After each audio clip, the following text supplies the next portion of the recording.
Well, good morning, folks. I'm here at Christopher's Christmas Shop in the back part of the shop, and Leah and I had built all of these buildings. We had, of course, help doing it, but this was a plan that we had made all these little tiny places to rent out for arts and crafts and antique places. And got a lot of the bricks, as you see down there in the path, from different buildings that tore down. And then when we were planting, we found this patio underneath a bunch of dirt. So I decided to keep it because it was pretty cool the way it was going. And then I just blended in, I kept what was here and then just blended in the bricks to go along with it so that I did not lose the old um, sidewalks that probably went to other outer buildings before the dealership was built here. So I tried to keep that. And then in covering a lot of this, we found these giant paws in the pavement, which is pretty cool. I mean, I'm guessing people say it's a dog. I think they're very large. I'm hoping maybe they were a panther. That'd be pretty cool. But they're neat because they're in the old part that we dug up. There was probably about I don't know, 5 to 10 inches of dirt over the top of this. And then as you see, I just cut bricks to blend in. I notice a lot of people on their posts, and I'm not one who does that. A lot of people would have just torn all this up. I just didn't want to do that.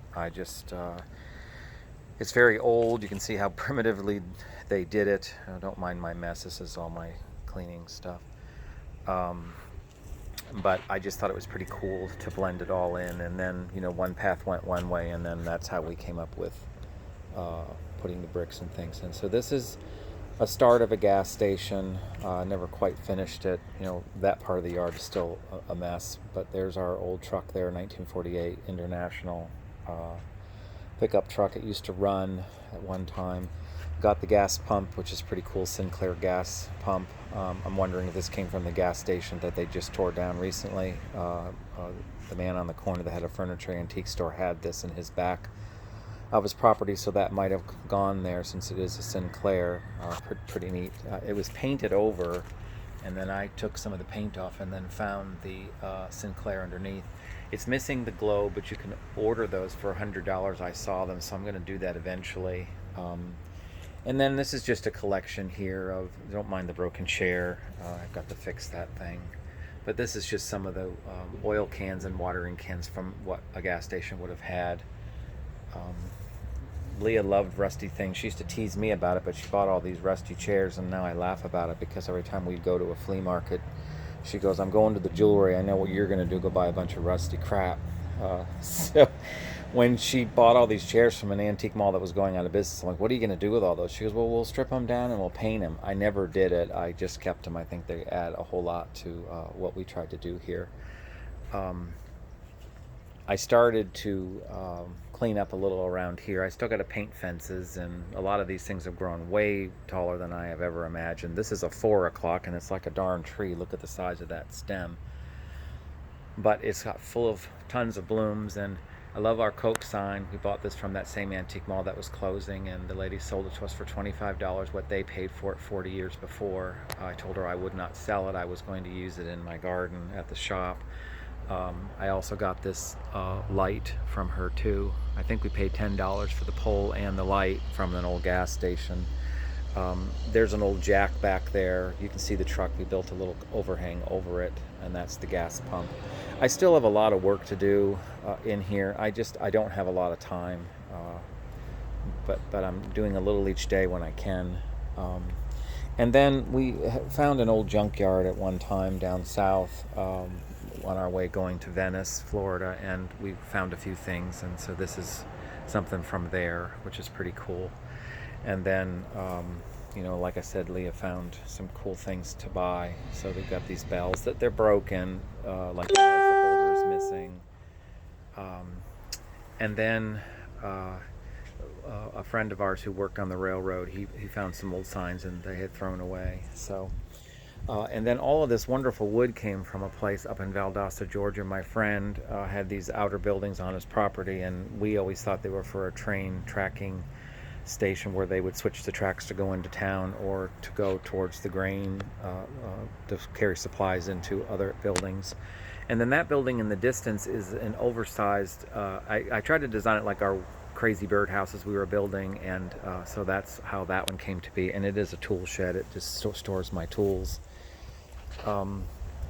I've got a lot of things starting to come now, but with the no rain and the heat. But these are portulaca. They're starting to come up now. They're starting to do quite well on the ground. And then I have a few of these old tin buckets that I just bought recently at an estate sale, which was pretty neat. She had all her plants in those, and so the kids grouped them all and gave me a really great price.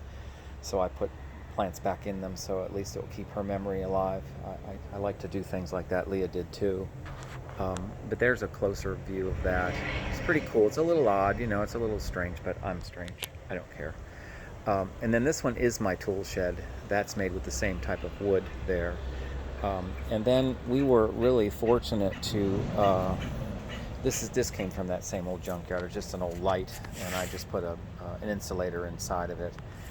But I do have a lot of these, which is pretty neat. This is an old plow that's 150 years old. It's missing the wooden rungs that went to the back, but this nice man, he had a whole lot of them, and I went to an auction and nobody was bidding on them, and I said, oh, I wish I could get them, but my wife won't let me because they're rusty, and she didn't want me to have them.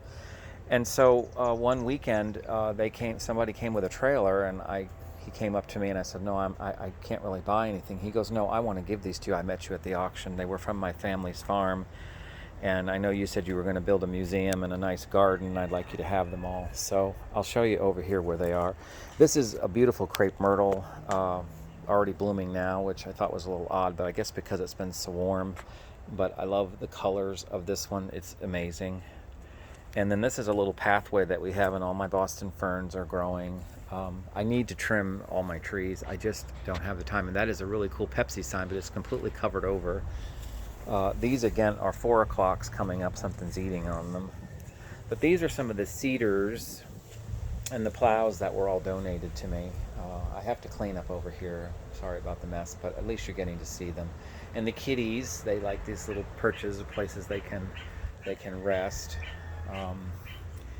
And that about does it. So I'll take a overview of it this way, and it's just showing you somewhat of the garden behind the shop.